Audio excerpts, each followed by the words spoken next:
Então, a nossa palestra de hoje será realizada pelo companheiro Eugênio Eustáquio, do Centro Espírita Meimei, de Pedro Leopoldo, Minas Gerais.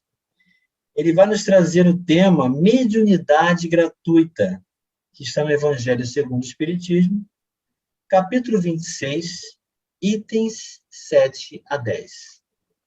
Com a palavra, o nosso companheiro Eugênio Eustáquio. Boa noite a todos que estão conosco aqui junto à Casa de Jesus Gonçalves, nessa noite para refletirmos no capítulo 26 do Evangelho segundo o Espiritismo, mediunidade gratuita.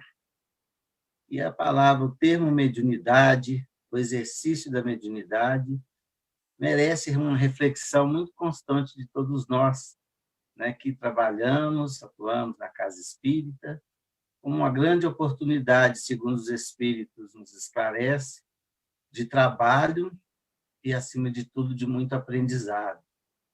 Então, é uma ferramenta, né, que nos é oferecida para o brilhamento e para o socorro. E a gente vê no Atos dos Apóstolos, né, no capítulo 2, versículo 7, quando ele fala da mediunidade, como ela ia se intensificar, né? E ele fala que derramará todo o seu espírito sobre a carne. E vossos filhos e as vossas filhas profetizarão, os vossos jovens terão visões e os nossos velhos terão sonhos.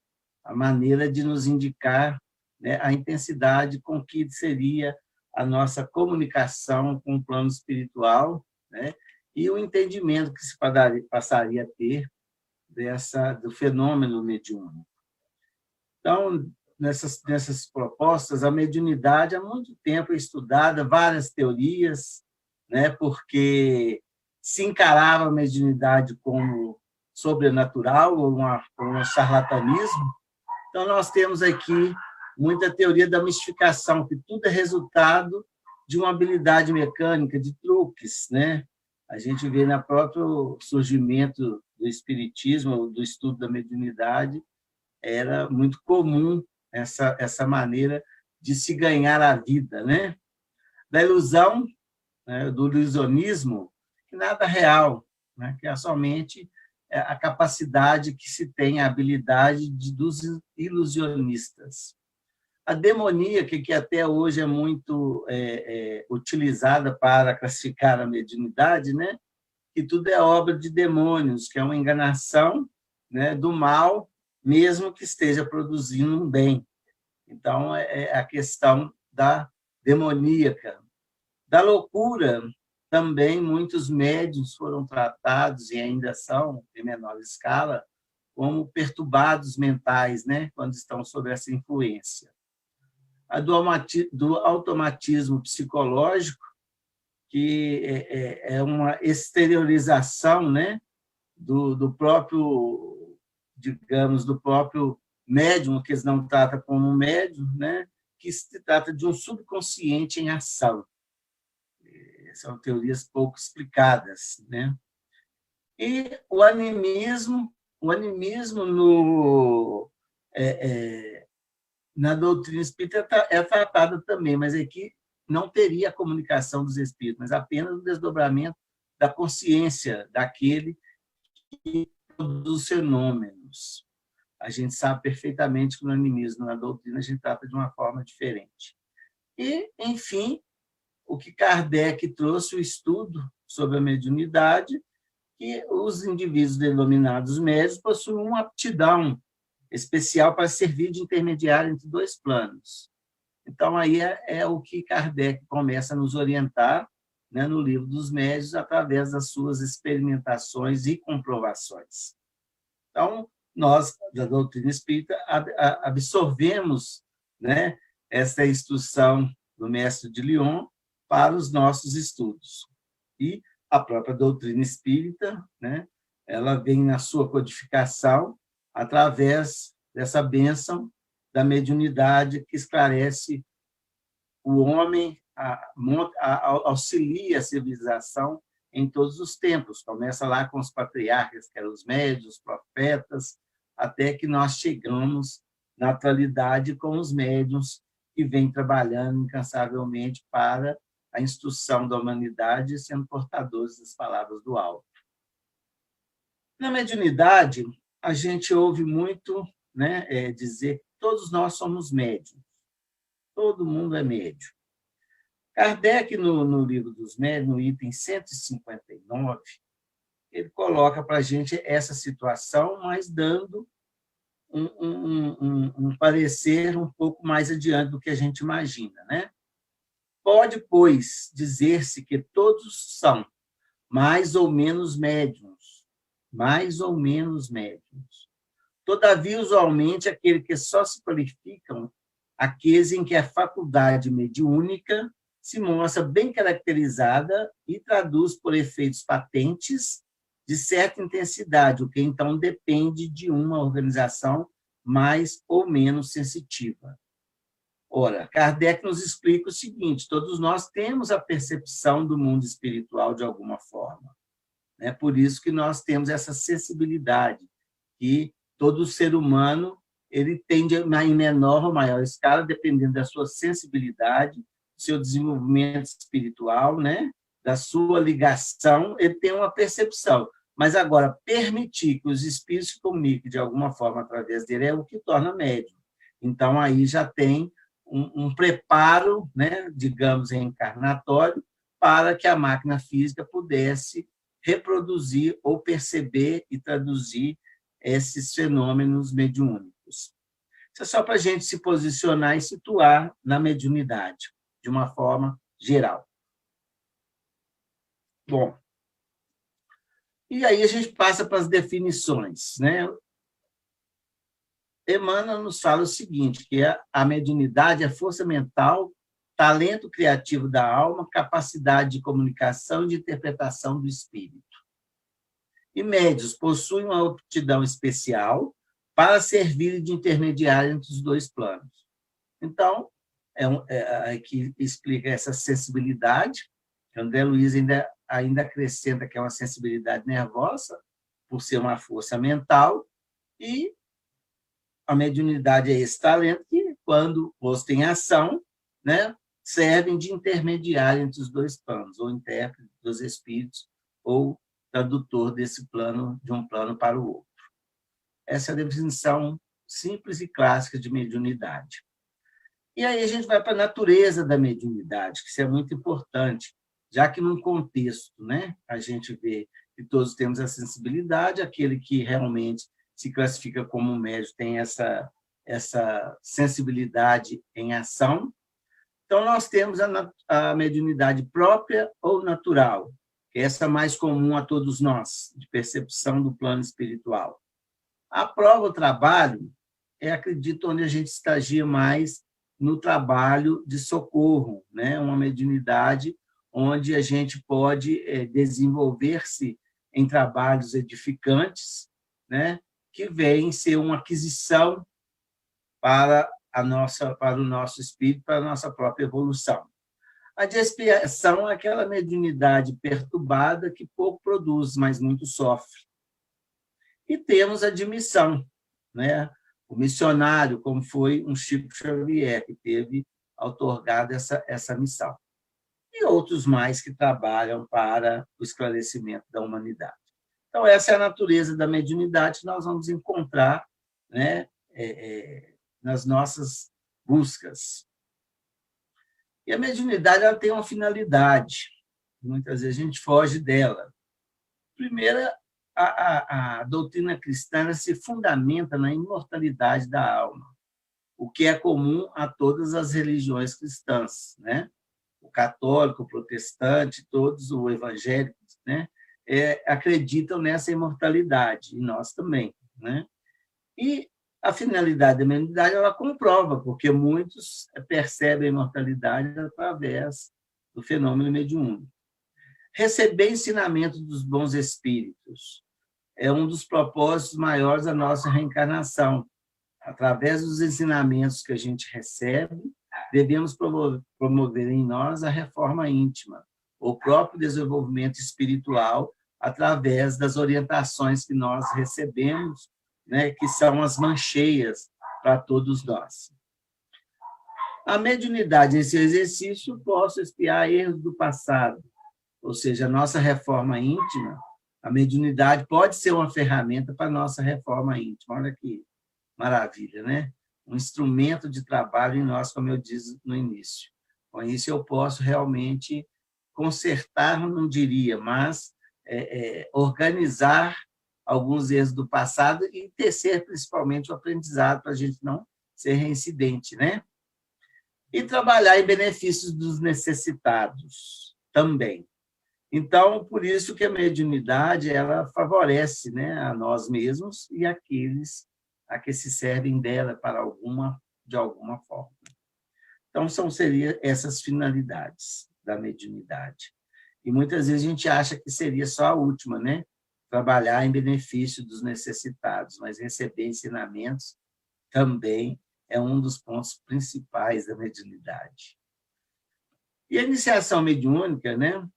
No Livro dos Médiuns, Kardec, ele posiciona para nós a seriedade da iniciação mediúnica. Ele nos diz o seguinte: sob o ponto de vista espírita, a mediunidade é uma iniciação religiosa das mais sérias. É um mandato que nos é outorgado pela espiritualidade superior, a fim de ser fielmente desempenhado. E no Evangelho, Kardec nos observa o seguinte: a mediunidade é coisa santa e deve ser praticada santamente. Olha o sentido moral da mediunidade e o sentido religioso, porque eu vejo muitos companheiros que fazem um enfoque da mediunidade só no seu aspecto científico, né? No seu estudo dos mecanismos. Mas olha essa observação do Livro dos Médiuns, né? É um mandato que é outorgado pela espiritualidade superior a fim de ser fielmente desempenhada. Então, a mediunidade para o trabalho, Kardec nos coloca essas duas condições, né? E a mediunidade é coisa santa que deve ser praticada santamente. Então, o estudo, não estou aqui eliminando nenhum estudo, muito pelo contrário, quanto mais se estuda a mediunidade, menos se sabe, mas o sentido moral e religioso da mediunidade ele também tem que ser observado e vivido, né? Segundo a recomendação de Allan Kardec. Bom, nós temos lá na coletânea de preces espíritas, né, preces gerais, a prece para os médiuns. E no seu comentário, Kardec ele coloca de uma maneira tão clara para a gente como se dá a mediunidade, como um dom, uma oportunidade, um dom divino, uma ferramenta de Deus para que nós acessemos o mundo, né? Ele fala: para conhecer as coisas do mundo visível e descobrir os segredos da natureza material, outorgou Deus o homem à vista corpórea, os sentidos e instrumentos especiais, ou seja, nos deu a máquina física e, além de tudo, ainda nos dá instrumentos que ampliam essa nossa capacidade de percepção do mundo. Com o telescópio, ele mergulha o olhar nas profundezas do espaço e, com o microscópio, descobriu o mundo dos infinitamente pequenos. Olha como é que ele vai nos trazendo isso, né? E, para penetrar o mundo invisível, deu a mediunidade. Então, é bem clara para a gente essa finalidade da mediunidade. Então, o médium, ou quem trabalha na mediunidade, tem essa oportunidade de ver um mundo que muitas vezes só ele vai estar percebendo naquele momento, né? Então, percebe-se aquilo que está fora do alcance, né, da percepção de muitos. Então, a mediunidade ela tem essa função. E aí ele entra nas comunicações, que eu acho de grande importância, né? Por quê? Dentro desse contexto, cada um é responsável pelo seu exercício mediúnico. Por mais aquele que trabalha seriamente, ele procura o apoio, o acompanhamento, né, de pessoas amigas, esclarecidas que vão lhe auxiliar no seu mandato mediúnico, né? Sustentando-o de alguma forma através do acompanhamento, através do estudo, através da oração, através da instrução. Ninguém trabalha sozinho. Por isso que Kardec ele recomenda grupos de trabalho na mediunidade e grupos menores para que possam realmente trabalhar com mais homogeneidade o objetivo daquele grupo e o trabalho, para não haver dispersões. Então, é um trabalho bem melindroso, digamos assim, nesse sentido.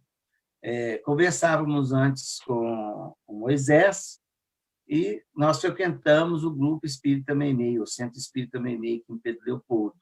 Essa casa foi fundada por Chico em 1952, exclusivamente para o exercício da mediunidade de socorro. O Chico trabalhava no Luiz Gonzaga às segundas e sextas-feiras, em reuniões públicas de psicografia, de receituário, de passes, e ele resolveu, junto com Arnaldo Rocha, que é o esposo de Meimei, e mais alguns amigos e familiares, a iniciar esse trabalho íntimo, talvez o trabalho mais íntimo que o Chico participou, para assistência espiritual aos desencarnados, e, evidentemente, com benefício aos encarnados também. E é o trabalho da desobsessão, que ele foi médium, psicofônico, né, ao tempo todo que ele trabalhou ali e deixou um legado de um trabalho que permanece até hoje, né, que pode ser observado através dos livros de instruções psicofônicas, Voz do Grande Além e Registros Imortais, que foi o terceiro livro lançado em 2013, através de algumas mensagens que nós localizamos da década de 50 e organizamos essa obra. Então, a gente vê que é um trabalho que requer esse recolhimento, né? E essa união de propósitos para que ele possa ser bem sustentado. Então, o que ele fala no livro dos Médiuns, Allan Kardec? Né? Quem deseja, pois, comunicações sérias, deve, antes de tudo, pedi-las seriamente. Ou seja, a gente não pode trabalhar na mediunidade com futilidades, né? E, em seguida, inteirar-se da natureza das simpatias do médium com os seres do mundo espiritual. Ora, a primeira condição para se granjear a benevolência dos bons espíritos é a humildade, devotamento, abnegação, o mais absoluto desinteresse moral e material. Por isso que nós citamos até o nosso querido Chico, né? Ele é o testemunho maior dessas qualidades que Kardec grafa no livro dos Médiuns, né? Humildade, devotamento, abnegação e o mais absoluto desinteresse moral e material. Então, é essa que dá a garantia ao médium da companhia dos bons espíritos, dispostos a realizar um trabalho através do talento mental, da mediunidade que aquele médium possui. Então, muitas vezes, a gente fala das fraudes, dos charlatanismos, das mistificações, né? Por isso que Kardec nos recomenda sempre, em matéria de doutrina, em matéria de mediunidade, a observação, né? A análise, rejeitar aquilo que não passa no crivo. Então, por isso, a necessidade do nosso preparo para lidar com a mediunidade. E a gente vê que Jesus ele expulsa do templo, né, o tráfico de coisas santas sob qualquer forma. Então, ele alega o que Deus não vende a sua bênção, nem o seu perdão, nem a entrada no reino dos céus. Não tem, pois, o homem direito de estipular preço. Aí que nós entramos no nosso tema da mediunidade gratuita, o capítulo 26, né? Então, quem recebeu o dom da mediunidade foram os apóstolos, né? Quando Jesus lhe outorgam, né, a o poder de curar os doentes, de expulsar os demônios, né? Ou seja, os maus espíritos, né? Esse dom Deus lhe deu gratuitamente para o alívio dos que sofrem, como meio de propagação da fé. Jesus, pois, recomendava-lhes que não fizesse dele objeto de comércio, nem de especulação, nem meio de vida. Então, os primeiros, né, a trabalharem com Jesus, que foram os apóstolos, Jesus os chama e lhe outorga essa possibilidade, né, que eles vêm trabalhando ao longo do tempo. Então, ali Jesus já mostra o que Kardec veio nos esclarecer, né, sobre a mediunidade gratuita. E no Evangelho, coloca sobre os médiuns atuais. Nós falamos dos apóstolos naquela época, né? Porque eles tinham a mediunidade. Então, os médiuns também receberam de Deus o dom gratuito. O capítulo é dar de graça, o que de graça recebesses, né? O de ser intérprete dos espíritos para a instrução dos homens, para lhes mostrar o caminho do bem e conduzi-los à fé, não para lhe vender palavras que não lhes pertencem, a eles médios, visto que são fruto de suas concepções, nem de suas pesquisas, nem de seus trabalhos pessoais. O que Kardec quis colocar aqui? Que aquelas mensagens, aquelas palavras que nós recebemos dos bons espíritos, através dos médiuns, né, é fruto da sabedoria desses espíritos, né? Os médiuns são apenas transmissores. Como o Chico falava, eu entrego cartas, né, que foram escritas na sua humildade. Então, muitas vezes, o médium é confundido com os espíritos que o assistem, né? A pessoa imagina que o médium é tudo aquilo que foi escrito por ele. Nem sempre isso acontece. Nos explica que nós temos que olhar a afinidade que aqueles médiuns passam a adquirir pela sua conduta, mas, quer dizer, aquilo que é apresentado pelos espíritos através das suas comunicações é patrimônio dos espíritos. O médium tem que se esforçar, né, para o seu conhecimento, para a sua habilidade, para a sua moralidade, e venha granjear esses amigos espirituais que consigam, às vezes, com muita dificuldade, transmitir a mensagem através dele, mas isso é patrimônio do médium. Então, muitas vezes, nós temos essas questões, né? Por que aqui Kardec fala dessa forma? E explica qual que é o papel da mediunidade, né? É para a instrução dos homens, para lhe mostrar o caminho do bem e conduzi-los à fé. Não para fazer-se um meio de vida, não para tratar dos seus interesses pessoais, o que leva, muitas vezes, à falência dos médiuns, né? Porque muitos de nós endeusamos aqueles médiuns ou os tratamos como se estivesse tratando os espíritos que estão ali nos assistindo. Então, temos que observar bem isso que está lá no livro, o Evangelho segundo o Espiritismo. E na variedade de médiuns que nós temos, como a gente está falando em mediunidade gratuita, é muito interessante a gente reportar no item 176, né? Quando ele faz a seguinte pergunta aos espíritos, senhor Allan Kardec.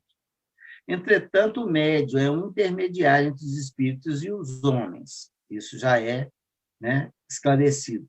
Mas e o magnetizador? Tirando sua força de si mesmo, não parece servir de intermediário a nenhuma potência estranha? Então, ele pergunta o seguinte, posto até o que está no Evangelho, que isso é um patrimônio do espírito, o magnetizador ele vai doar uma energia que lhe é própria, é uma força que ele tem, que ele não precisa. Então, aqui se coloca como se ele não precisasse dos espíritos.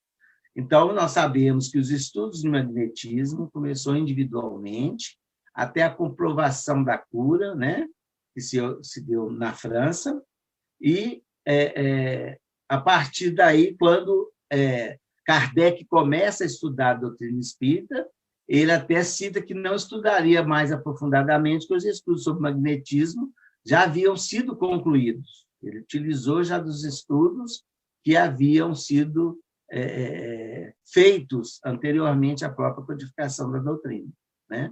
Mas aí por isso que o leva a perguntar isso. Vamos tratar esses magnetizadores como médios ou não? Porque até então não era assim. Então, repetindo a pergunta, né? Parece que não serve a nenhuma potência estranha, ou seja, a um espírito. Então, os espíritos respondem, é uma suposição errônea. A força magnética pertence ao homem, confirma, mas é aumentada pela ajuda dos espíritos a que eles apelam. Se magnetizares para curar, por exemplo, e evocas um bom espírito que se interessa por ti e pelo doente, ele aumenta a tua força e a tua vontade, dirige os teus fluidos e lhes dá as qualidades necessárias. Olha que interessante como é que ampliou essas possibilidades, tanto é que a gente usa o recurso do passe sem um magnetizador, pelo menos identificado, né?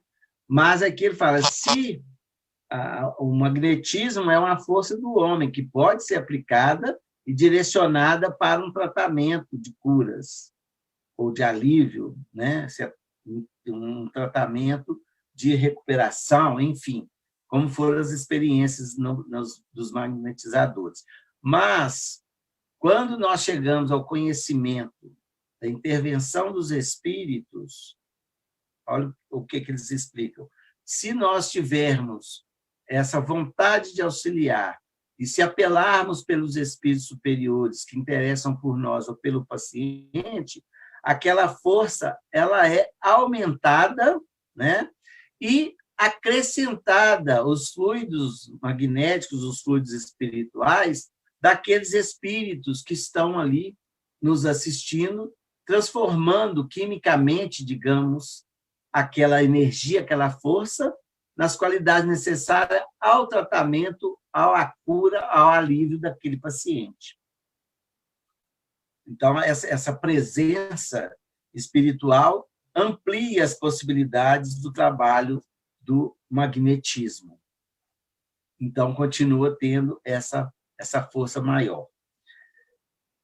E aí ainda pergunta mais adiante. Há, porém, excelentes magnetizadores que não acreditam nos espíritos.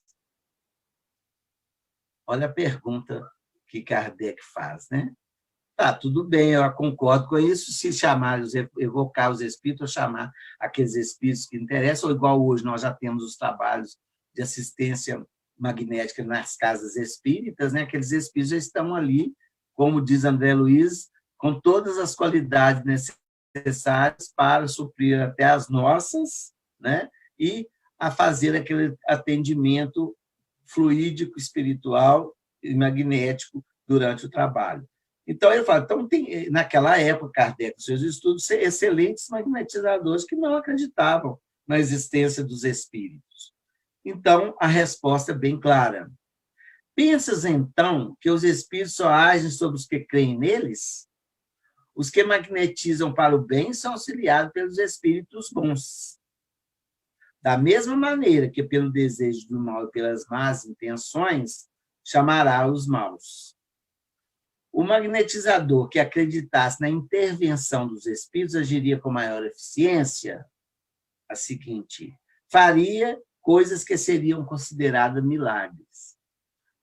Então, aqui os espíritos esclarecem que o quê? Os espíritos não esperam a nossa crença, esperam a nossa condição de auxílio, né?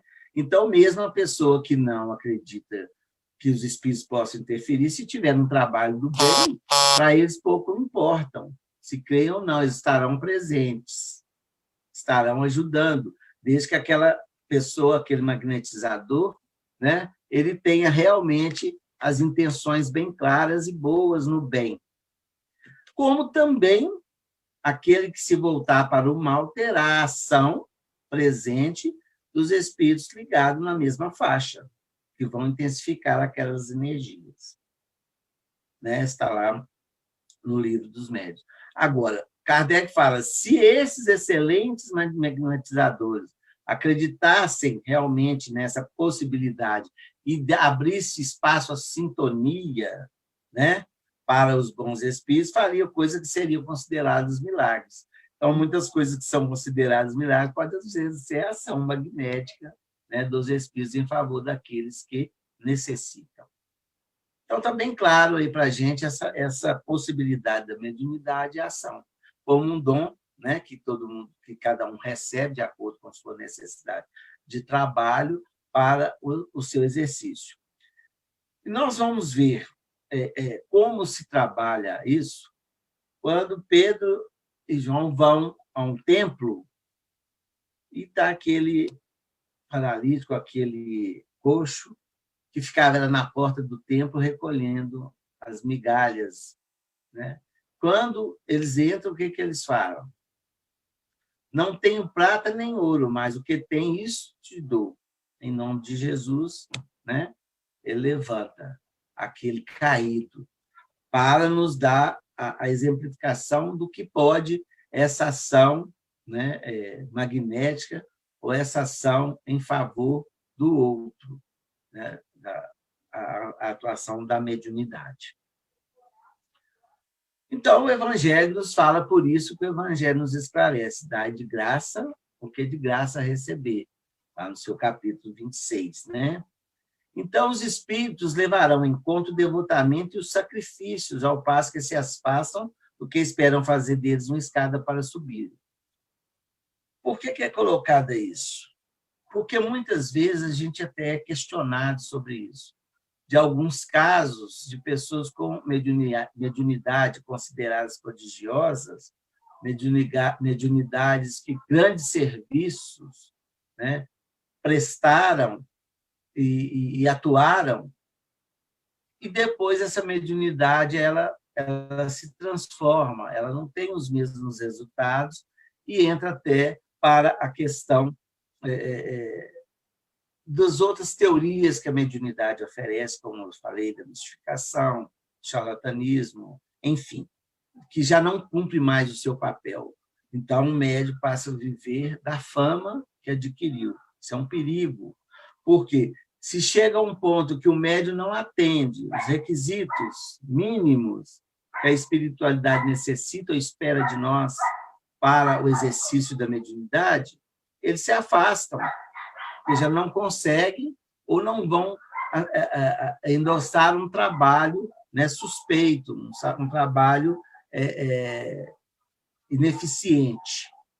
Então, muitos médiuns perdem essa condição de socorro, né? Muitos abandonam, às vezes, a mediunidade, outros vão para caminhos mais tortuosos, né, da fraude, devido a esse abandono dos espíritos, crer que o fenômeno era todo dele, né? Viver como se fosse aquele espírito comunicante. Então, perde a possibilidade de socorro, quando se faz o que Kardec fala, né? De fazer deles uma escala por onde subam. Então, nós temos que tomar muito cuidado no exercício da mediunidade, né, com essa escada, que muitas vezes não são oferecidas, né, por mentes desavisadas, e se a gente começar a escalar essa escada, a gente não chega ao topo. Então, é natural que muitos, vamos dizer assim, com pouco entendimento, confundam, mas a gente é que não pode confundir. Nós temos que ter, no trabalho da mediunidade, nós temos que saber muito bem qual é o nosso lugar, né? Vamos voltar a Chico. O Chico, ele recebeu todas as escadas, né? Mas ele não subiu em nenhuma. Ele saiu da vida física como o maior brasileiro de todos os tempos, maior antena psíquica, né? O maior médium, mas com a sua condição moral e pessoal intocada, o que é muito difícil. Por isso que ele recebeu como missão, né? E serve de exemplo para todos nós. Então, não é o que a gente tem visto muito na atualidade, né? A projeção pessoal, ela se torna, muitas vezes, mais em evidência do que o trabalho realizado.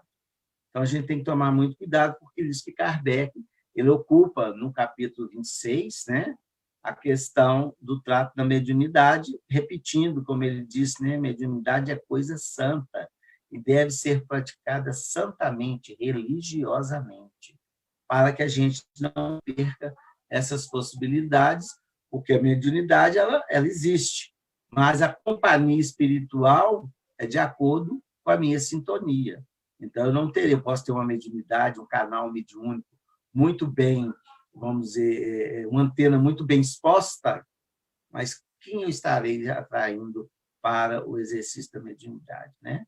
Então, o fato da gente comercializar esse dom divino, tanto em questões monetárias quanto questões de status, é muito perigoso, porque nós perdemos a companhia dos bons espíritos que se interessam por nós, né? E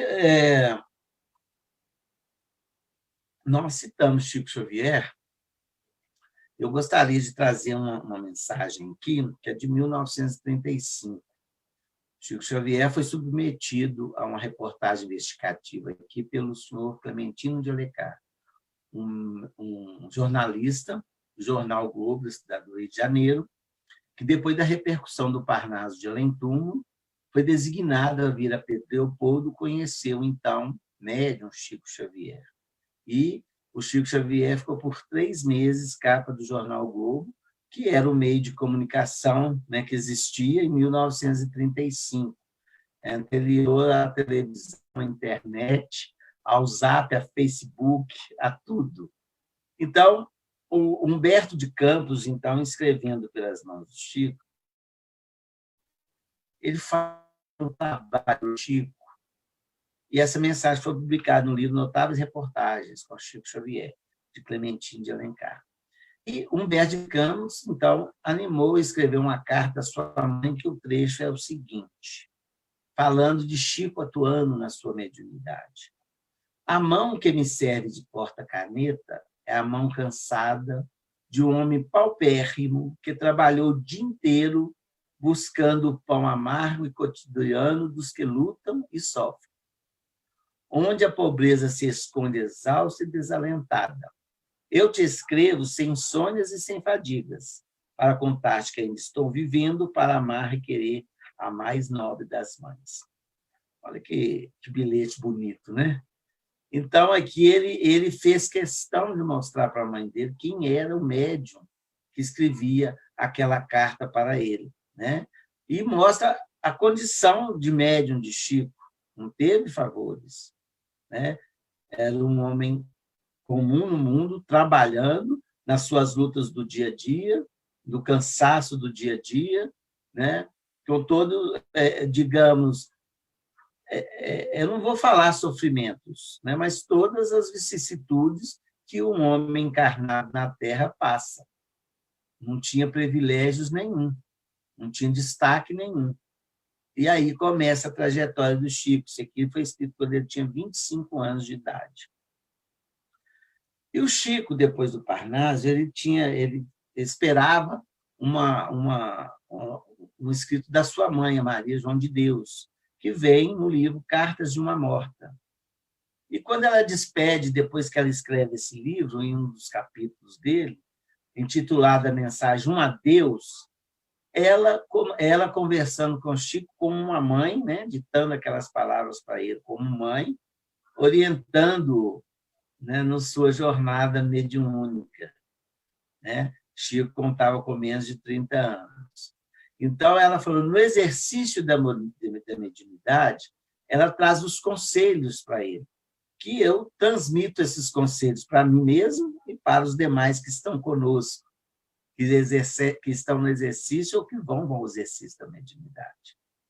Então, seja um bom trabalhador, passe por seus sacrifícios, dificuldades e provações com serenidade cristã. Seja a tua mediunidade como harpa melodiosa, que não desafina, que seja perfeita. Sê pobre pensando naquele, em Jesus. Vaidade, não guarde a sua peçonha no coração. Não encares a sua mediunidade como um dom. É engraçado, a gente sempre fala que é o dom mediúnico, né? Ela já alertou ele, não encares a tua mediunidade como um dom. Não te desvie da humildade. Tenha fortaleza e resignação. o mesmo coração extravasante de sacrifício e de amor. Aqui eu fiz um resumo, né, alguns pontos que eu vi na carta que ela cita para ele, a Maria João de Deus, e que ele cumpre regiamente no seu mandato mediúnico, né, de mais de 70 anos de trabalho, mais de 70 anos de trabalho ininterrupto. Então, é bom a gente guardar esses conselhos, né, para que a gente consiga realmente ser um fiel trabalhador na mediunidade. E a mediunidade em seus objetivos, né, é muito importante, porque eu acredito que nós precisamos estar observando mais nosso trabalho mediúnico nas casas espíritas. A doutrina espírita ela nos propõe uma reforma íntima, como é todo o seu conceito, né? Toda a sua base, a base do Evangelho é nos convidando a deixar o homem velho para que nasça um homem novo. Mas quando a gente vê a mediunidade como instrumento de auxílio a essa reforma íntima, acho que a gente muda um pouco o conceito. E acho também uma necessidade ainda no mundo de expiações e provas, né? Nós estamos partindo, né, para uma regeneração, nós ainda vamos necessitar muito desse concurso da mediunidade para o nosso próprio esclarecimento, para o nosso próprio equilíbrio, para a ajuda. E Efigênio Sales Brito, numa das mensagens no livro Registros Imortais, ele fala o seguinte, que a sobrevivência individual depois do túmulo é a tese da grande consolação. O intercâmbio é fator de esperança e esclarecimento religioso. A experimentação descerra novos horizontes no labor científico. E ele cita a desobsessão é o remédio substancial no alívio às condições deprimentes da humanidade. Essa mensagem ela me chama muito a atenção, porque nela também eu vejo os objetivos do exercício mediúnico. Quando ele fala sobre as cartas consoladoras, né? A tese da grande consolação. A gente vê o trabalho do Chico, o esforço do Chico nas cartas consoladoras, aliviando corações e atestando a sobrevivência da alma. O intercâmbio é fator de esperança no esclarecimento religioso.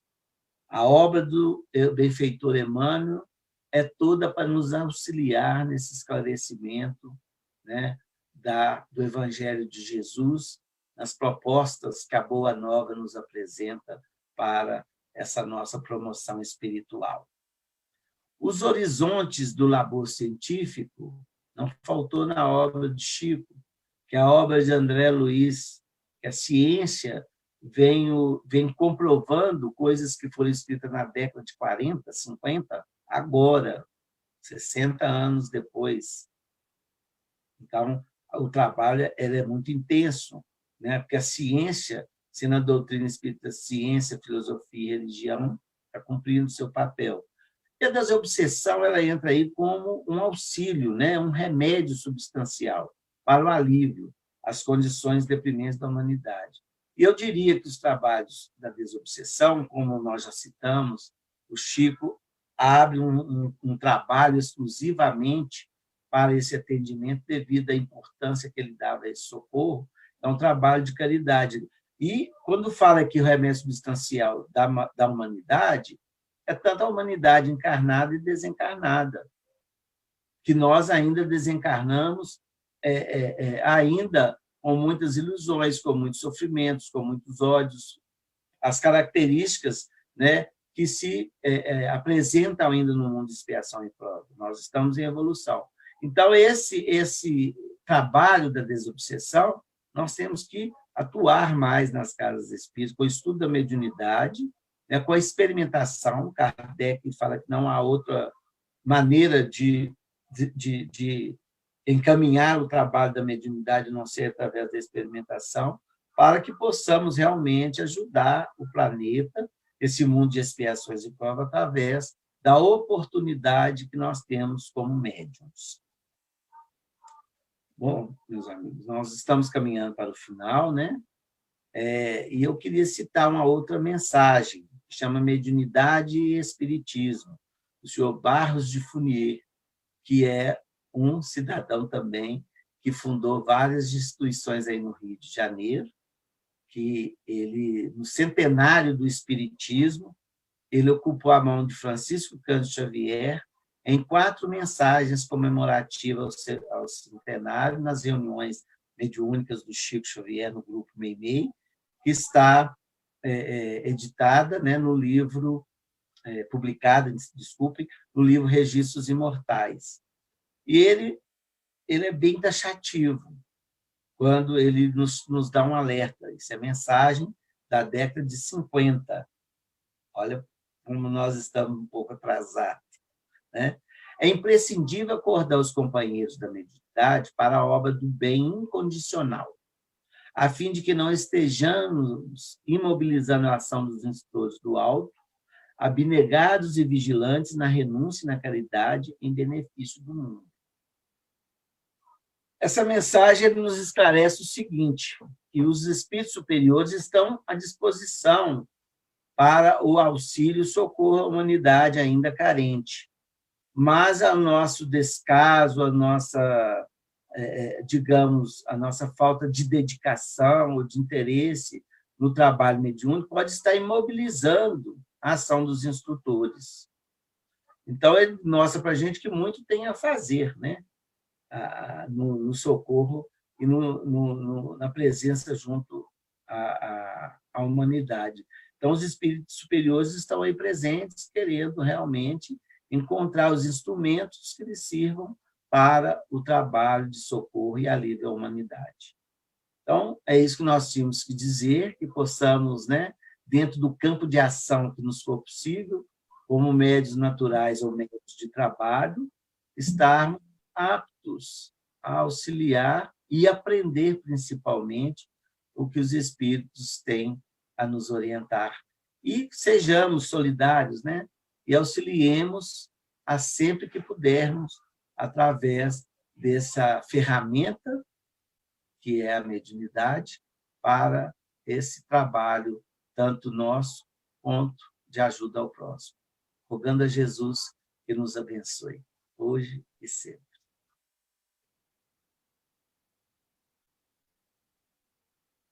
Agradecemos ao nosso companheiro Eugênio Eustáquio por nos trazer esclarecimentos preciosíssimos sobre a nossa participação nos processos de trabalho na Casa Espírita e até fora da Casa Espírita. O magnetismo está sempre acompanhado da potencialização de amigos espirituais ou supostamente amigos, como ele esclareceu muito bem. Então, a mediunidade com Jesus vai fazer essa diferença. Vamos passar à leitura do Evangelho para finalizarmos a nossa reunião. Hoje vamos ler o capítulo 10. Bem-aventurados que são misericordiosos. A indulgência, item 16. Espíritas, queremos falar-vos hoje da indulgência. Sentimento doce e fraternal que todo homem deve alimentar para com seus irmãos, mas do qual bem poucos fazem uso. A indulgência não vê os defeitos de outro, ou se os vê, evita falar deles, divulgá-los. Ao contrário, oculta-os, a fim de que se não tornem conhecidos, senão dela unicamente. E se a malevolência os descobre, tem sempre pronto uma escusa para eles. Escusa plausível, séria, não das que com aparência de atenuar a falta, mas a evidenciam com pérfida intenção. A indulgência jamais se ocupa com os maus atos de outro, a menos que seja para prestar um serviço. Mas mesmo neste caso, tenha cuidado de os atenuar tanto quanto possível. Não faz observações chocantes, não tem nos lábios censuras, apenas conselhos, e as mais das vezes, velados. Quando criticais, que consequências se há de tirar das vossas palavras? Há de não tereis feito o que reprovais, visto que estás a censurar, que valeis mais do que o culpado. Ó homens, quando será que julgareis os vossos próprios corações, os vossos próprios pensamentos, os vossos próprios atos, sem vos ocupardes com o que fazem vossos irmãos? Quando só tereis olhares severos sobre vós mesmos? Sede, pois, severos para convosco, indulgentes para com os outros. Lembrai-vos daquele que julga em última instância, que vê os pensamentos íntimos de cada coração e que, por conseguinte, desculpa muitas vezes as faltas que censurais, ou condena o que revelais, porque conhece o móvel de todos os atos. Lembrai-vos de que vós, que clamais em altas vozes, anátema, tereis quiçá cometido faltas mais graves. Sede indulgentes, meus amigos, porquanto a indulgência atrai, acalma, ergue, ao passo que o rigor desanima, afasta e irrita. José, Espírito Protetor, Bordeaux, 1863. Deus, nosso Pai, de infinita bondade e amor, Jesus, nosso mestre e amigo, Jesus Gonçalves, equipe de trabalhadores do mundo espiritual, possamos receber os recursos do Laboratório Mundo Invisível em nossos lares, em nossos corações, em nossas vidas, para que possamos nos sentir fortalecidos sempre no ideal cristão, de trabalho, voluntário, pela caridade, pela vontade de servir, de aprender e amar, sabendo que estamos contigo, Jesus, e que o trabalho a ti pertence. Pedimos a sua bênção, a sua luz, o seu amor, a todos que estão conectados conosco, que recebam em seus lares a visita dos seus mensageiros. E fortalecidos nesse ideal de amor, permaneçamos conectados contigo hoje e sempre.